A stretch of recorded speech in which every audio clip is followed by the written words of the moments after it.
melindungi agama ini dalam mazhab Syafi'i. Mereka mengatakan kita menentang mazhab Syafi'i. Subhanallah, kita kan yang paling banyak mempertahankan mazhab Syafi'i.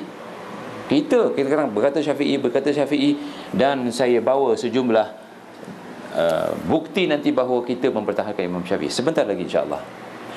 Kedua, akidah.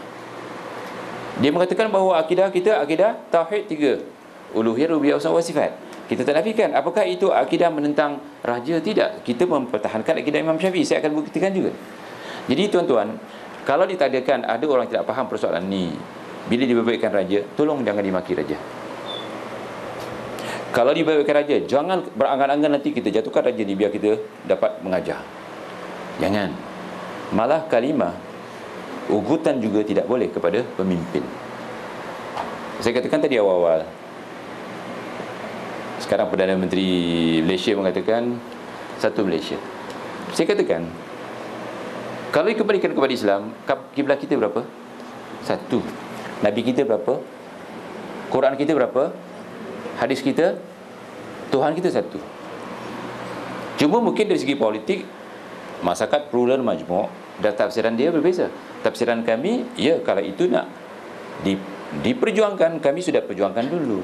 Tetapi bukan atas nama bangsa, budaya, politik, tetapi kita atas nama agama kita. Betul kan? Rabbunal wahid kul huwallahu ahad.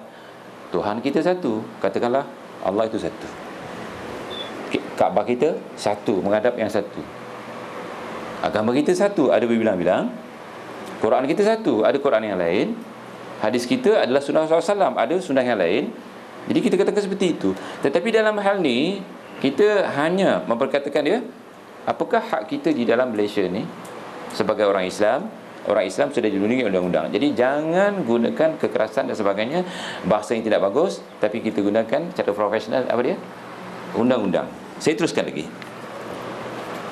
Telah diriwayatkan oleh Ibnu Abi Syaibah bahawa Muawiyah menceritakan kepada kami bahawa Sufyan telah menceritakan kepada kami dari Ma'mar, dari Ibnu Taus, dari ayahnya, dia berkata kepada Ibn Abbas, bolehkah saya menegah pemimpin dari berbuat maksiat?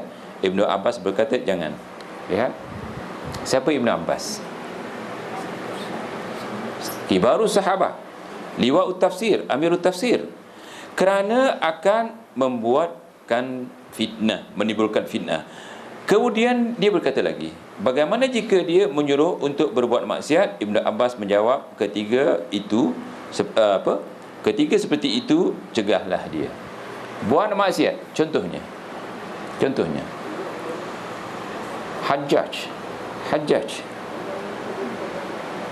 kaki minum, sembahyang subuh berapa rakaat? 4 rakaat. Dan nanti kita akan ceritakan tentang Hajjaj. Tak ada orang nak tegah. Kalau ditegah, orang tu kena pancung.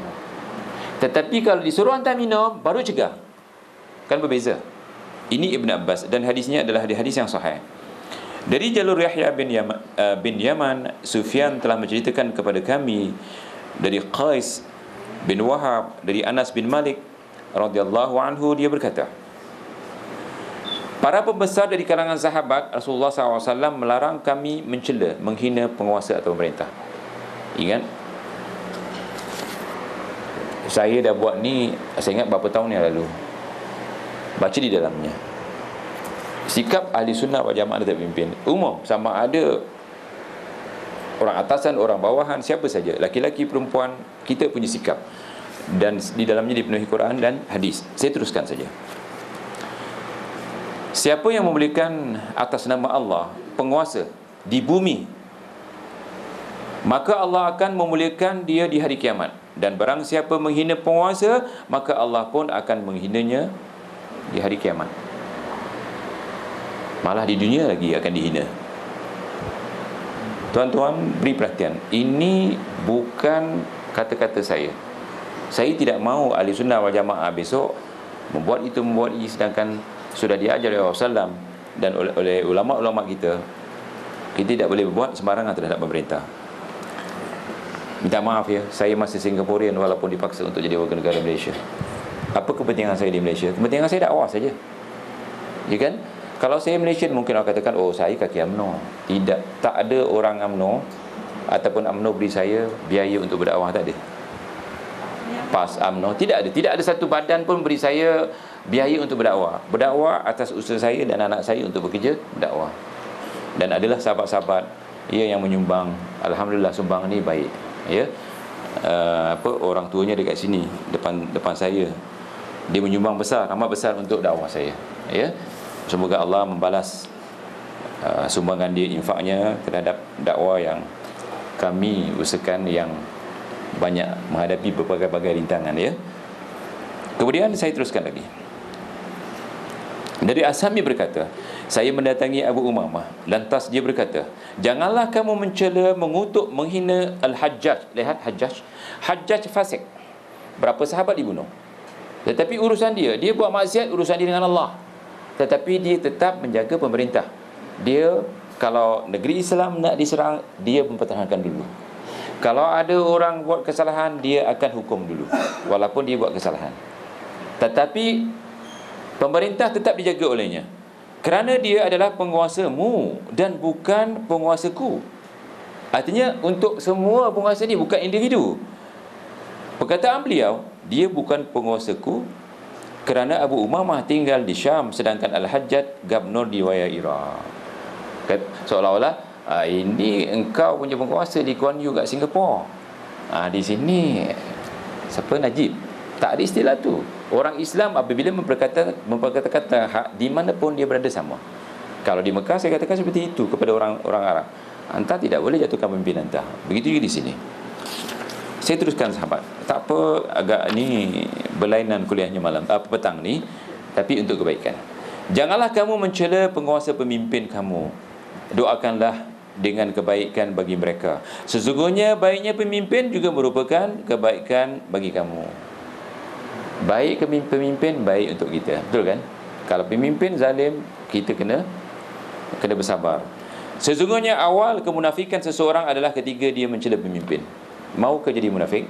Sedangkan di dalam Islam, ayatul munafiqi thalathun, ataupun ambil Al-Quran, innal munafiqina fi darkil asfali minan nar. Orang munafik itu jadi kerak api neraka. Jadi jangan ambil sikap yang boleh menjadikan seseorang itu nifak atau munafik.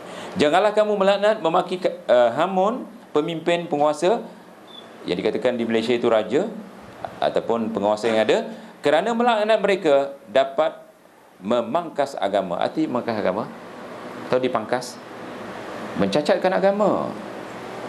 Dan membenci mereka dapat melukainya. Lalu beliau ditanya, hai Abi Darda, apa yang harus kami lakukan jika kami melihat sesuatu yang tidak kami sukai pada mereka?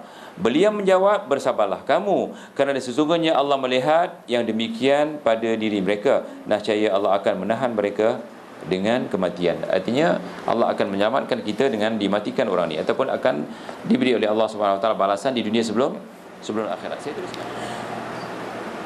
Di sini ada, ketiga sampai kepadaku,